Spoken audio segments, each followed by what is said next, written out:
Hello and welcome everyone. If you just bear with us for a minute or so, we can see that we've got a number of people still joining, still connecting. So we'll start this session in about a minute or a minute 30 seconds when we kick off with the content. So please bear with us while we allow other people to join.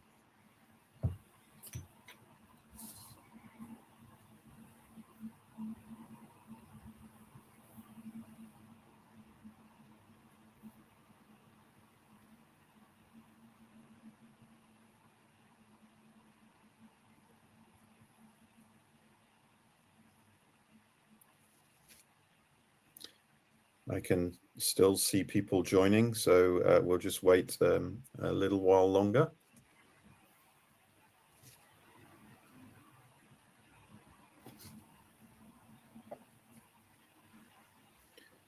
Typically, we start around about 2 minutes after the hour, just to allow anyone that's having any difficulties connecting to get onto the session. So just bear with us a little while longer and we will kick off.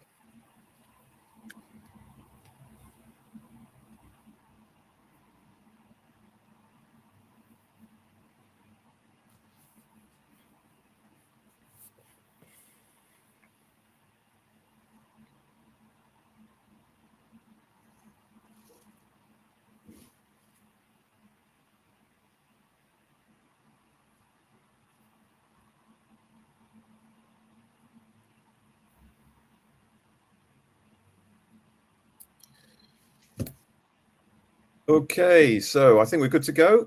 Welcome everyone. Thanks for joining us, whether it's your morning, your afternoon, or your evening. We do appreciate your attendance. Welcome today to today's webinar, which is the third in a series of 3, which forms a group of 3 sets of webinars. So this is the first season, if you like, the first series with 3 webinars in it. And it'll be followed by season 2 and season 3, where we get into some more detail. This webinar is entitled From Scenarios to Board Appetite, and it focuses on the level 2 taxonomy that changes risk governance. Okay, it's not necessary for you to have seen the previous 2 webinars in this particular series. All of these webinars are self-contained, but you are welcome to check out the recordings of those webinars if you haven't seen them, and there will be a recording of this webinar available at the end, along with the PDF of the presentation that we're going to be running through. I'm joined today by one of our senior consultants based in the UK, Marco Bresciani, who will be sharing his insights in how to implement data-driven risk management in a practical way so that effective board decisions can be made. Okay, so during the session, if you have any questions, please do ask questions via the questions panel on the right-hand side of your screen, and we will try and address those as they come up, if we can, or at the end when we have a Q&A session. One promise for you, this is not a product demo or a sales pitch. What we're doing is we're just sharing our experiences in working with organizations across multiple industries, implementing data-driven risk management strategy. Okay, so before we start, I mentioned that this was episode 3 in the first series. So a quick recap with regard to episode 1. Those of you that were online for that episode will perhaps remember this statement. All of these episodes start with a bold statement, a challenging statement.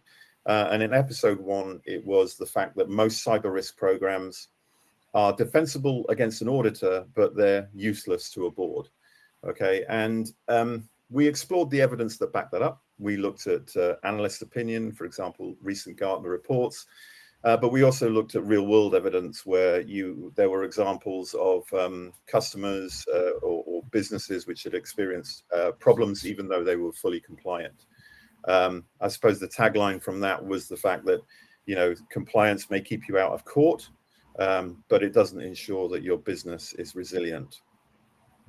In episode 2, we went further by saying that the data that you need to run data-driven risk management already exists in your organizations, but it's just not wired together. Okay.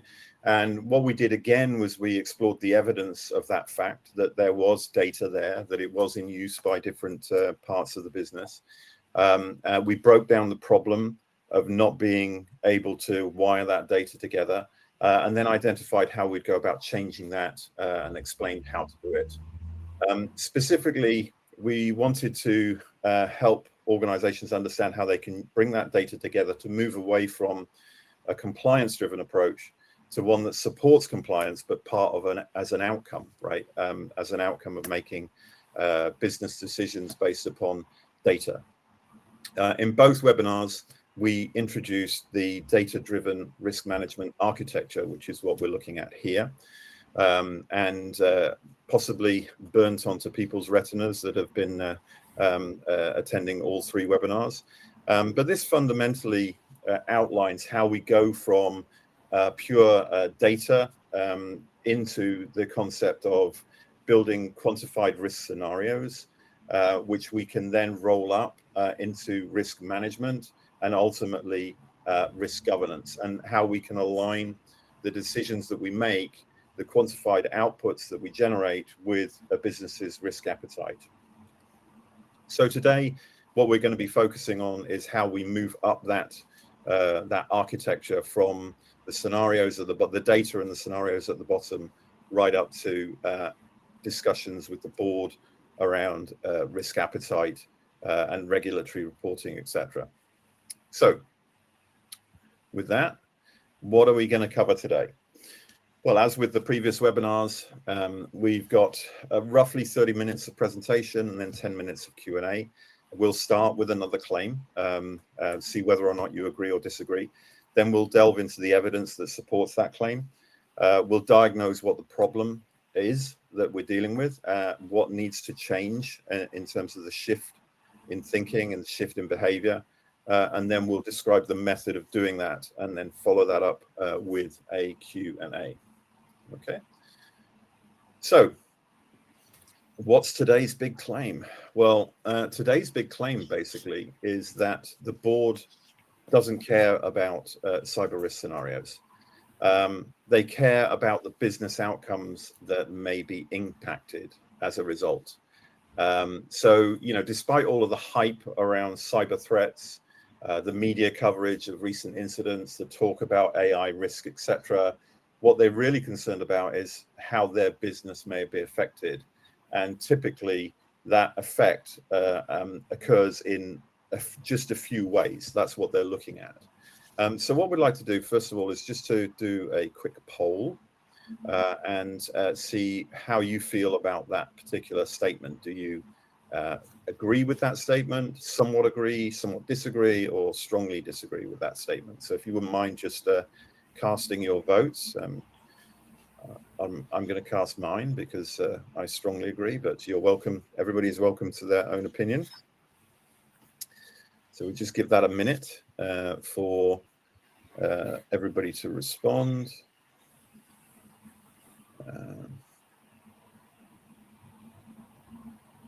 Okay, there's a question in the chat which we'll come back to later with regard to fair, etc. Okay, so looking at the results, we seem to have a majority who strongly agree with that, which is that's always good to know, because that's what we're going to be talking about. Otherwise, we might have a fight on our hands. There is 33% strongly agree and 48% somewhat agree. So we got 23% who somewhat disagree.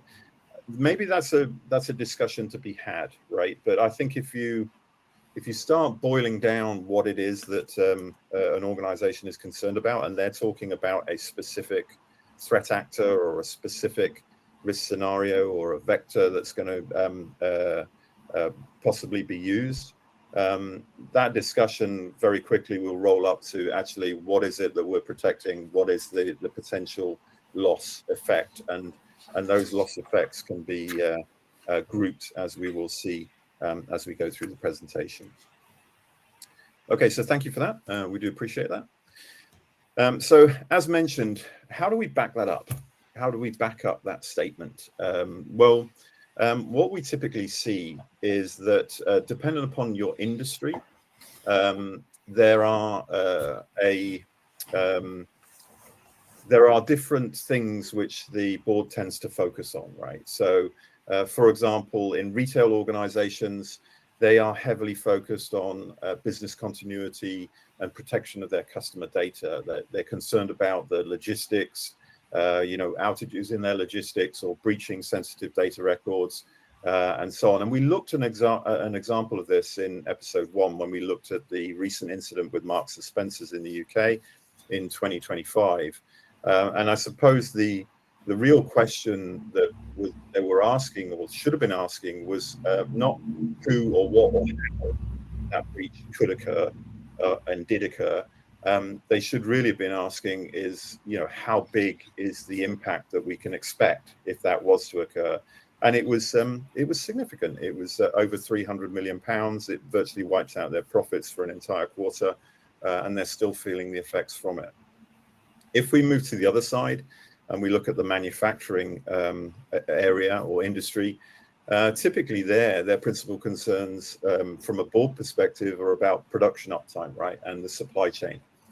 And once again, we explored this in episode 2 when we looked at the Jaguar Land Rover incident, again from the back end of last year, and how that incident impacted over 5,000 vendors and had over £1 billion impact on the UK economy as a result.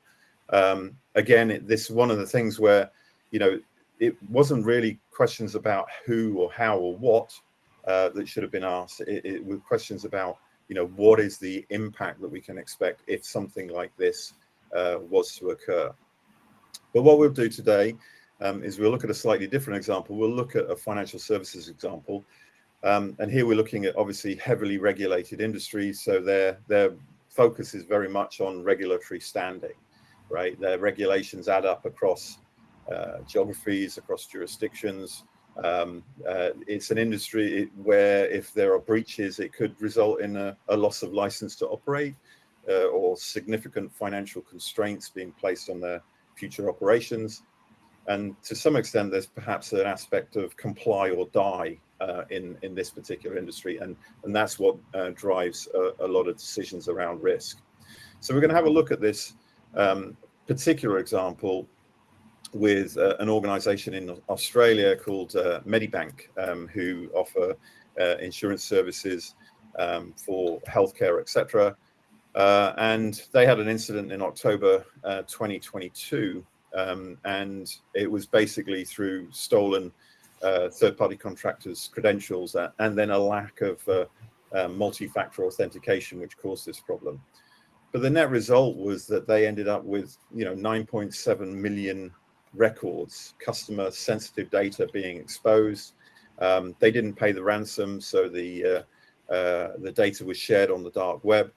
But from a business perspective, the impact was huge. Right, the regulatory bodies imposed significant penalties against the organization. They've insisted that they have a $250 million capital add-on in order to operate their business.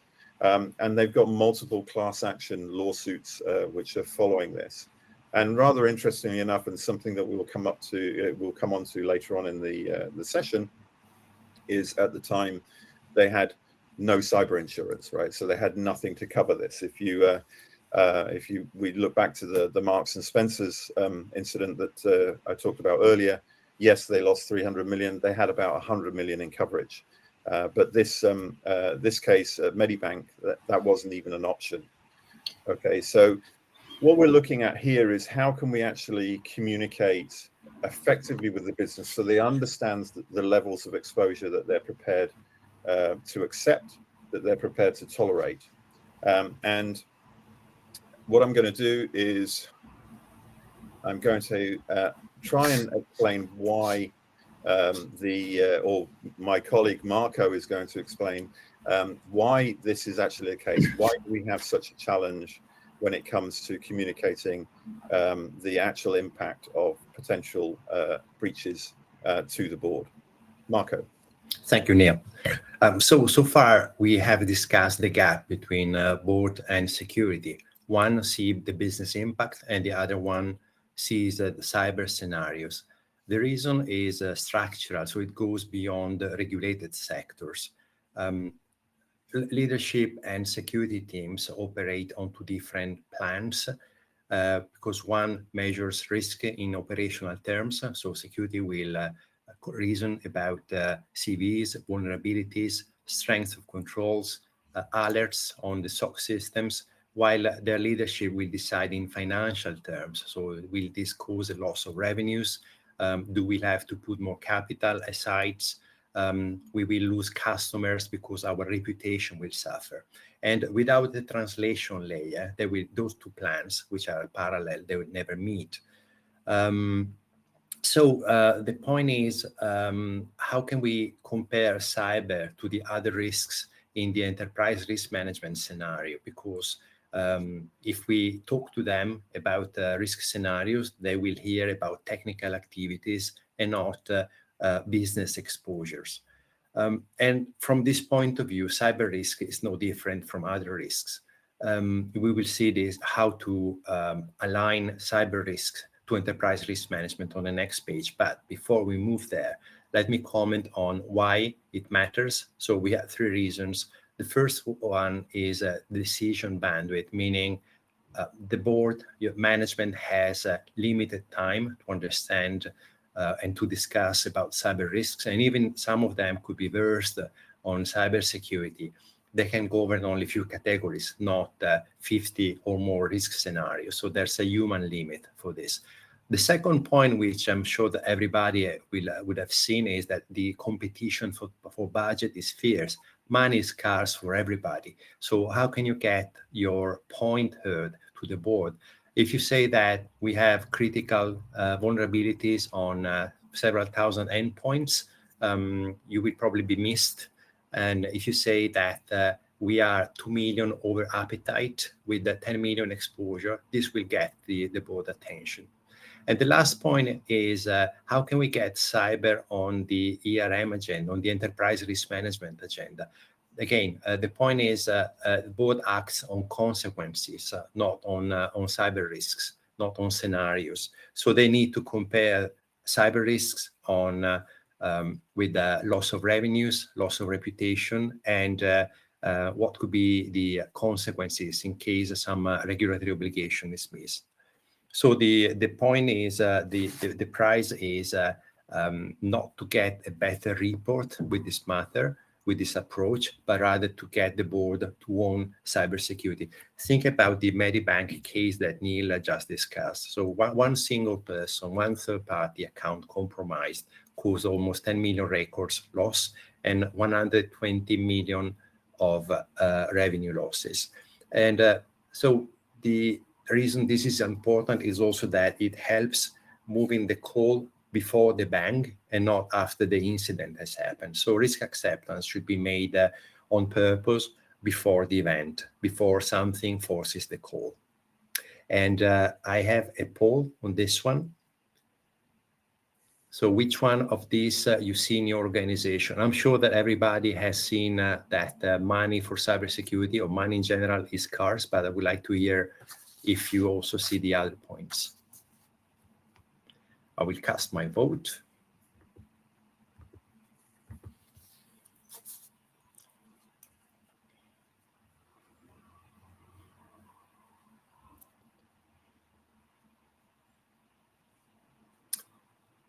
All right.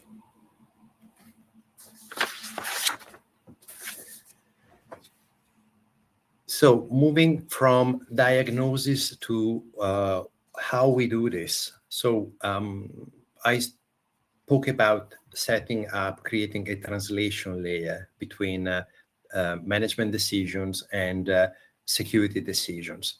The way to do that is to create a taxonomy, so a layer that aggregates these scenarios by their business impact. So consider, for example, data exposure. Every scenario which has as an impact, as a consequence, loss of data or a data breach, will be rolled up and aggregated into a single category because their primary impact is that exposure. So in that case, it won't matter if what is the asset at risk. So it could be a CRM system, business intelligence application, it could be an e-commerce website, or the nature of attack. Is it phishing? Is it cloud misconfiguration? Is it a malicious insider? It doesn't matter. When reporting this kind of risk to the board, what get their attention is we have a data breach exposure, which is 2.5 million above appetite. Now, this is good because it is immediately actionable and it doesn't require your management to have knowledge of FAIR or other risk quantification methodologies. The other thing that gets unlocked with this approach is that it helps using appetite as a yardstick. So it is the bar upon which to compare risk exposure. So instead of having 20 or 30 or 50 risk scenarios, each of them with their own threshold, then you can set one risk threshold for a specific category, like what is the tolerance for data breaches. This will be agreed, and we could say it is 50 million, and it helps discussing about data breaches in a way that is well defined. It doesn't take a lot to explain, and in any case, if somebody would like to see a drill down to see why the data breach is so high, our potential exposure to data breach is so high, then you can drill down to risk scenarios, and from risk scenario to controls, and from controls to the system behind that if needed. And the last point is that it gives visibility to trends, which sometimes are there, may not be visible. So an individual scenario could be stable. Say, we have this potential loss for data breaches on our CRM system, but it is stable over the time. It doesn't change. So the second time, the third time you present it in a board meeting, they will, just business as usual. We move to the next topic on the agenda. But if you see that from one scenario, you get 3 and perhaps 5 in the same category, there's a clear trend upward, which reveal something that require further analysis. Now, the next point is how we can do this. And we have a method. I will touch through that. So the first point is to create the taxonomy. And how do we design it?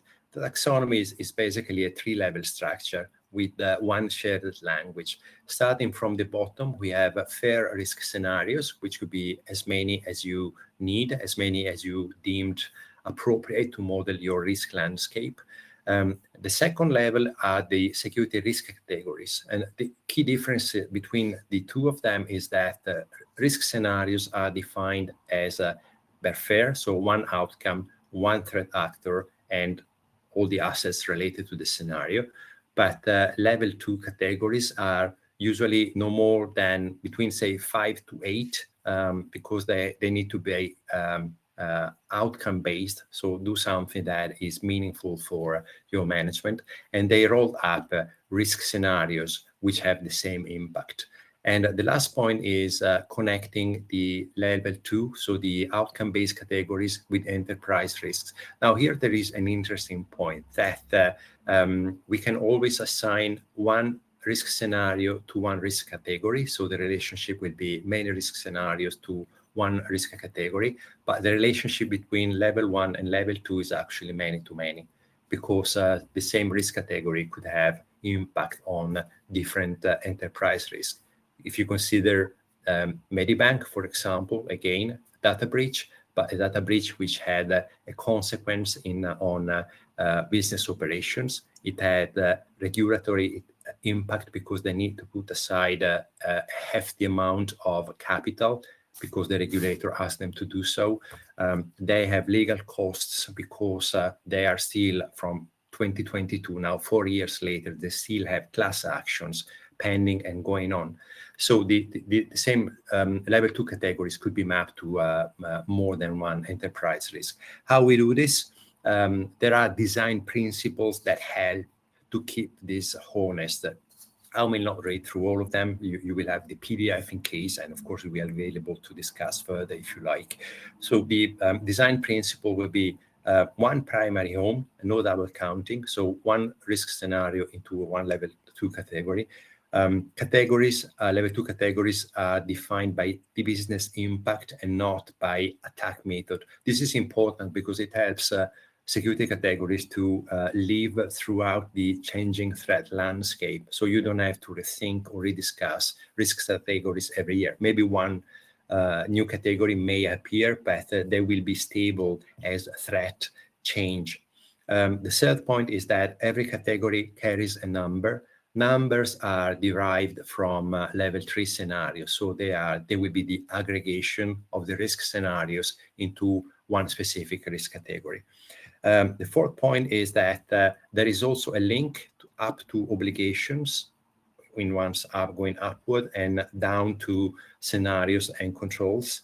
And the last point is, which is quite important, is keep separate cyber incidents from technology incidents. In other words, we have seen clients that would like to manage IT failures at this or report IT failures in the same way they report about cyber incidents, but they should be two separate categories because an adversarial disruption is different from a non-malicious failure due to a piece of hardware reaching their end of life. The second point is to connect the taxonomy with appetite. Now, this is again is an important concept that many companies are doing or started doing in the recent years. Some of them in a very structured way because, for example, in financial services, there could be a legal requirement, well, a regulatory requirement to define a risk appetite and have a statement that is approved at board level. But we also have seen other companies that have introduced a concept of risk appetite, maybe not in a strictly formal way or without the need to align to specific regulatory obligations, but it's a good measure to help discussing about risk because in this way, level 2 categories becomes the place where boards set appetite, and each category will have an appetite defined in terms of money and probability. And you see that this is a shift again. We always say this, not in red, amber, and green colors. It's not a heat map. It would be a discussion about, are we above risk appetite? Are we above or below risk tolerance? And this helps, it gives three things that can be read at once. So the first one is appetite. This is an example, but I made it on purpose to explain this. So you see the appetite in this case, we say with it's 5.2% against an appetite of 5%. So is it a lot? It's probably around appetite. So it's close to, it's slightly above tolerance. But you may use another indicator to understand if this is critical or not. So you see that are we beyond tolerance? Well, in that case, it's a board. It's a board decision. It sets the posture of today. And the second point is that if you look at the tolerance, which is the line that must not be crossed, because passing the risk tolerance means putting the enterprise at risk of survival. So today, in this example, is 0.2% against a threshold of 1%. So the message that your board may take home is we need to look at what is happening because we are close to the limit of our risk appetite, but we are still beyond, well below risk tolerance. So it tells them when to act and not just what is the exposure. Now, I said that several companies, or we see more and more clients are looking into how to calculate, how to set appetite. This is quite a deeper topic, which we cannot cover today, but it will be probably the subject of a future webinar. And the last point is how we use this. So taxonomy plus appetite will pay off in 3 different ways. So at first is enables the comparison of options, so like for like comparisons in terms of money, not in controls or checklists. The second is it helps spending. So because this will help the management to understand why they need to fund a specific initiative because it cuts the most exposure, and not just because the noise is the loudest or because everybody is saying we need to address this risk because it's all the news are hyping about that. And the last point is this new? Not really, because it fits. We found that it fit very well governance because the same numbers will feed existing board and reporting cycles on existing cadence, so that there's no need to repeat it more than once. Once you have set up the taxonomy, once you have defined the appetite model, the managing this is quite straightforward. And I will close with an example. I will, again, you will see that it's an example, so take it with a pinch of salt. What I would like to highlight here is that it is the page where everything lands. It could be the very only thing that you need to show to or will want to discuss with your board. There are categories on the top, consequences in terms for the enterprise risk level in the middle, and a risk appetite position. The clear message here is, in this example, is, wow, we are outside appetite. And then because you can then dive down on, drill down on two risk categories, you could explain, yes, we are outside appetite because there's a data breach with a very high risk profile. And the reason could be, for example, that your company has just started business in China, and the Chinese regulator on data privacy, generally everybody in East Asia, the regulators in East Asia are harder to understand in terms of consequences than GDPR, for example, just because we don't have cases to analyze. The bottom line is this will highlight also the board decisions that are required. Here, an example, again, made on purpose, which could be approved treatment investment to reduce appetite, to reduce exposure within appetite, and review the cyber insurance limit, which could be another outcome of this. You may not have a cyber insurance at all, like Medibank. You may have a cyber insurance, but then the question is it appropriate to the risk exposure you have or not? And with that, I'm completed my part. I will over to you. This will be over to you, Neil, for the conclusion. Yeah, thank you very much, Marco, for sharing your first-hand experience of trying to communicate quantified risk to large organizations. And I just wanted to highlight what it is that we will be covering in the next season, the next series of 3 webinars. So series 2 is all about making decisions. So it's not just about producing dashboards. It's about making decisions based off the back of that information. So we start on July 2nd with the first episode of that series, where we're looking at defending budgets and doing what-if modeling. So using the FAIR CAM principles to understand how we can burn down our level of risk exposure. But we will then also be touching on one of the top use cases for risk quantification or data-driven risk management, which is cyber insurance. Ensuring you've got the right coverage, that you know what your deductibles are, that you are not overpaying for the coverage that you've got. So this is one use case that we see time and time again. And then the third episode will be focusing on Gen AI and cyber risk, understanding what you're exposing yourself to with the advancement of AI, etc. So registrations are open for those 3 webinars.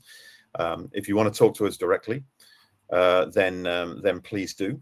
you can contact us. Our contact details will be on the next screen while we take Q&A. There was, if I just get rid of the registration link so I can see what I'm looking at. Here's our details. You've got the QR code there on LinkedIn if you want to connect with either Marco or myself to discuss this further, or you can reach out to us directly via contact@crisk.com. But in terms of questions, I saw that we had a couple that came in during the session. Arnaud, I hope I'm pronouncing that correctly, asked a couple of questions.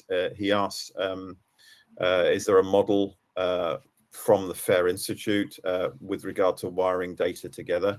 I'm not aware of one, to be honest, but if you were to check out our episode 2 in this first series, that's where we talk about how you go about defining what the right data sources are, how you ensure that you wire those data sources together in order to generate a coherent data set for doing your risk quantification.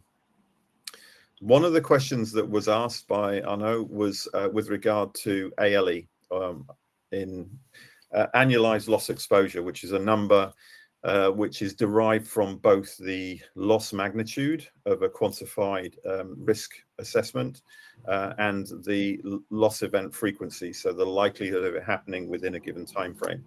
I would like to take that, Neil.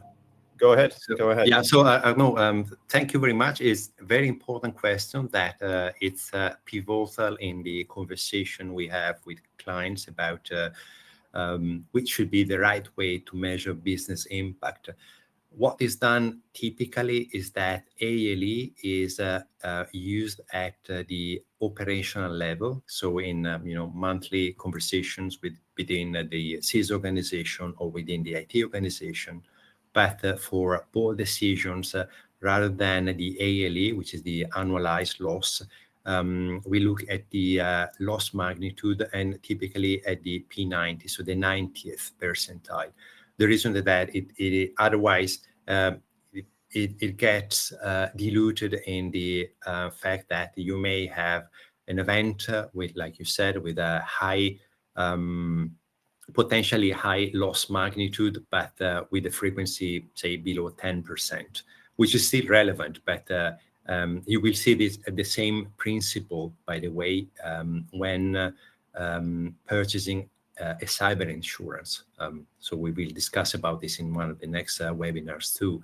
So cyber insurances are defined at the, not even at the P90, they're typically set at the P95 loss event threshold. All right. Yep. If I can just add to that, I think ALE is incredibly useful when it comes to what they talk about burning down risk exposure, right? So if you reduce the likelihood of events happening, or you reduce the magnitude if they do occur, then you'll start to drop that ALE figure. But as Marco quite rightly points out, you can never ignore the loss magnitude, because no matter how unlikely an event may be, if it does occur, that will be the cost to your business, and that cost could be something that you cannot sustain, you cannot absorb, and that could put you out of business. So specifically with the cyber insurance use case, right, you insure what you can't afford to lose, and you cannot afford to lose your business, right? So you no matter how unlikely it may be for you to have an accident in your car, you still insure your car for full coverage, right? You don't insure your car based upon, oh, well, there's only a 10% likelihood of me losing $100,000 of this car, so I'm only going to insure it for $10,000, right? You don't do that. So communicating both is incredibly important. And sometimes if all you do is you communicate ALE, you can hide potentially huge levels of loss exposure based purely on the fact that they are highly unlikely, but they still exist, right? And that's maybe where you need to think about insuring against that event. There was another question there from Jean-Francois. Do you want to take that one? Yes, Mark? please. Again, Jean-Francois, this is another great question that it's one of the first we always get from clients when we start discussing this.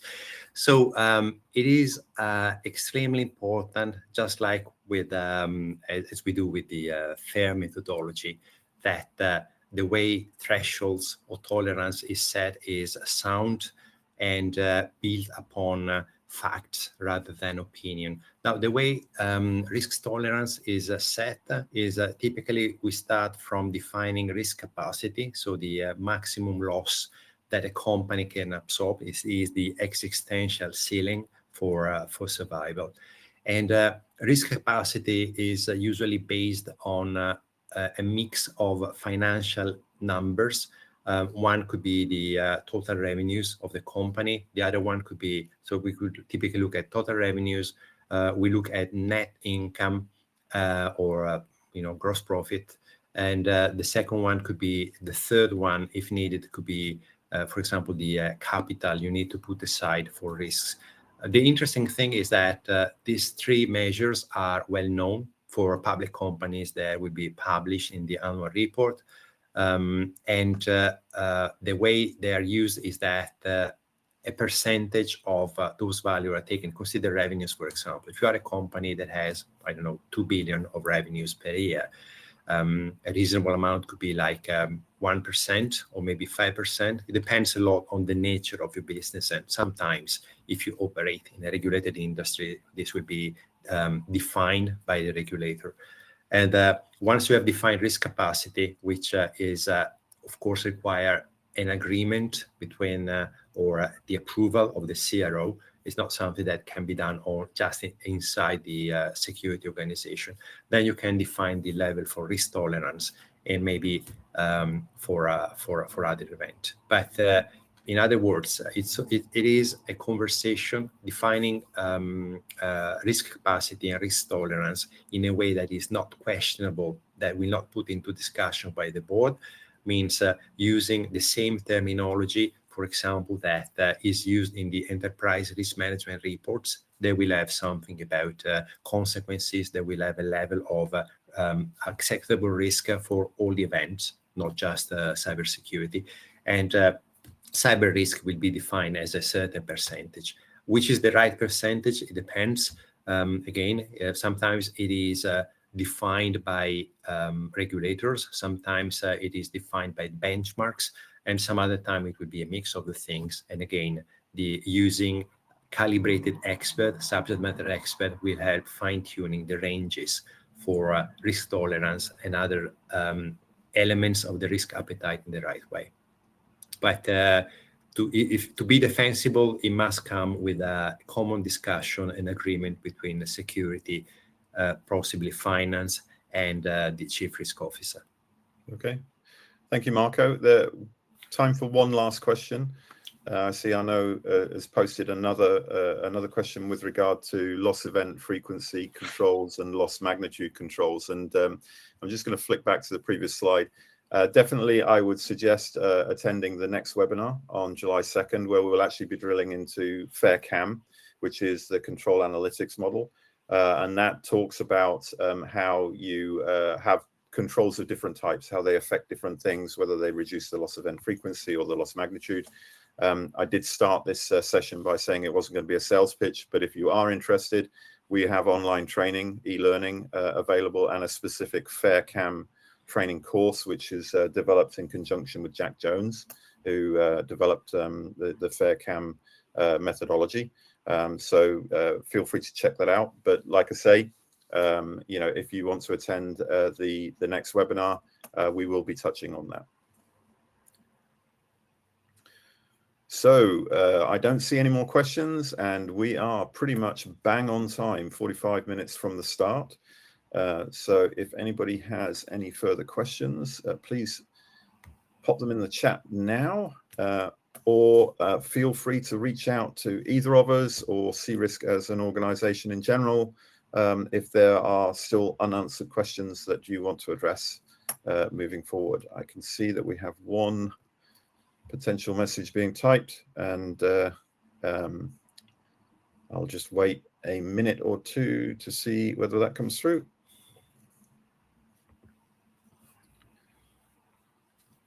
Okay. Right. I think we have 1 minute left.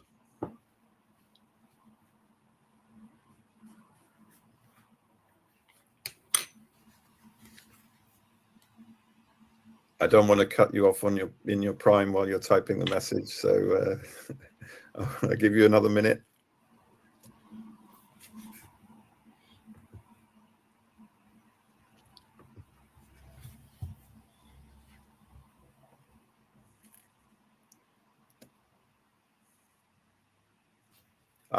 Okay. So you're familiar with the Fair Cam workshop. So okay. Well, there you go. That explains how various controls affect both sides of the fair equation.